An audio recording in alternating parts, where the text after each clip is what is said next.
Vous savez, la réconciliation, c'est une condition sine qua non Ouais. pour que notre pays puisse faire, j'allais dire, euh, table rase du passé d'une certaine façon et pouvoir enfin déclencher une vraie dynamique. J'ai toujours dit que le Burkina Faso, pour moi, c'est comme un albatros qui a de grandes ailes, qui se déploie allègrement, mais qui n'arrive pas à décoller parce qu'il a un boulet attaché au pied. Ce boulet-là, c'est justement tous ces dossiers pendants.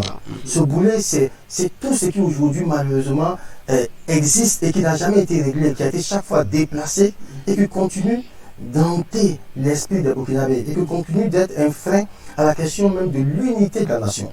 Donc oui, pour cette réconciliation-là, c'est une dynamique qu'il faut enclencher. Je pense que les institutions ont été mises en place dès 2015, donc durant son premier mandat en tout cas, par le président Kaboré. Ces institutions-là ont tant bien que mal essayé de faire avancer les choses. Si dès sa réélection, on peut accélérer cette dynamique-là, ce serait une très bonne chose. Parce qu'on a besoin vraiment de tous les Burkinabés pour construire notre pays. Et je suis très heureux qu'ils pensent là. Mais il y a une chose également sur laquelle j'aimerais insister. Il faut que certains Burkinabés qui ont fauté aient l'humilité de reconnaître qu'ils ont fauté. Si le Rwanda a pu réaliser une réconciliation, c'est parce que ceux qui ont fauté ont reconnu devant ces tribunaux populaires-là avoir fauté et ont demandé pardon.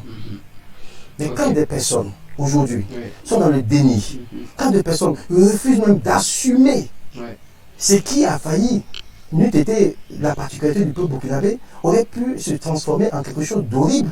Quand des gens refusent, quand il y a le déni, et quand aujourd'hui des gens quasiment sont en train de,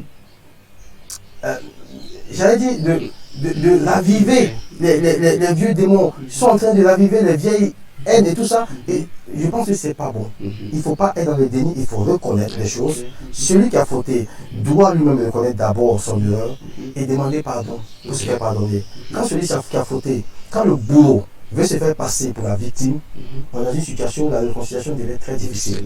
Mais c'est très bien que le président Macky Sall, dont on connaît le tempérament, dont on connaît également, j'allais dire, la sensibilité pour son pays, le Burkina Faso, ait accepté, malgré l'attitude arrogante de ces bourreaux d'hier, de quand même mettre de l'eau dans son vin et d'être le premier. C'est ça aussi le père de famille, comme on dit. Tu dois être celui-là qui enclenche la dynamique pour que chaque fois la famille soit ensemble.